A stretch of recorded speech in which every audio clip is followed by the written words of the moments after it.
Nəsrəddin Tusi. Nəsrəddin Tusi məşhur Azərbaycan alimidir.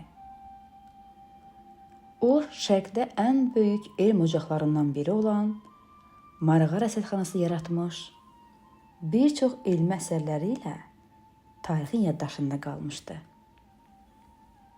Nəsrəddin Tusi 1201-ci ildə anadan olub. Alimin əsl adı Məhəmməddir.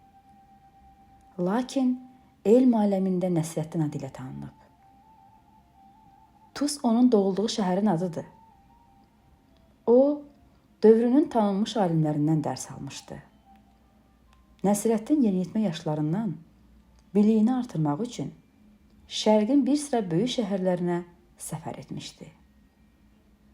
Alim əsərlərinin birində yazırdı. Mən hələ uşaq ikən atam məni öz riyaziyyatçı dostunun yanına dərs oxumağa qoydu.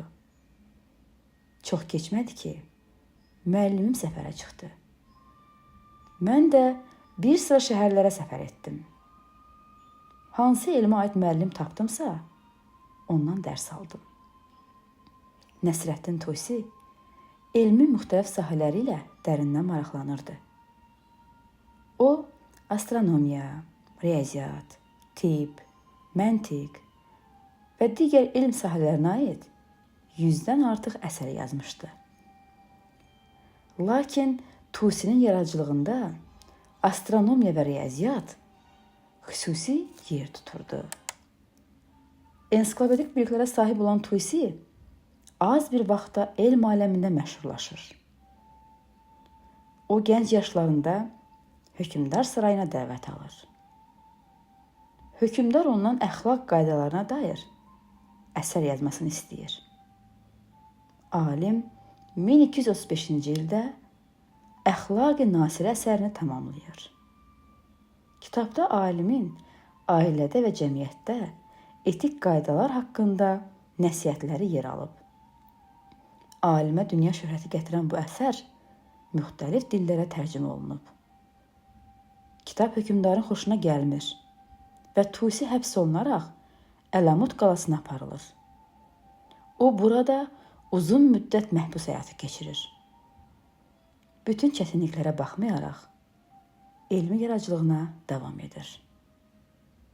1256-cı ildə Monqol hökmdarı Hülakü xan Asiya üzərinə yürüş edir. Tez bir vaxtda əlçatmaz Əlamut qalasını alır və Tusini azad edir. Hülakü xan Tusinin nə qədər müdrik və aqil insan olduğunu bilirdi. Ona görə də alimi özünün şəxsi məsləhətçisi təyin edir.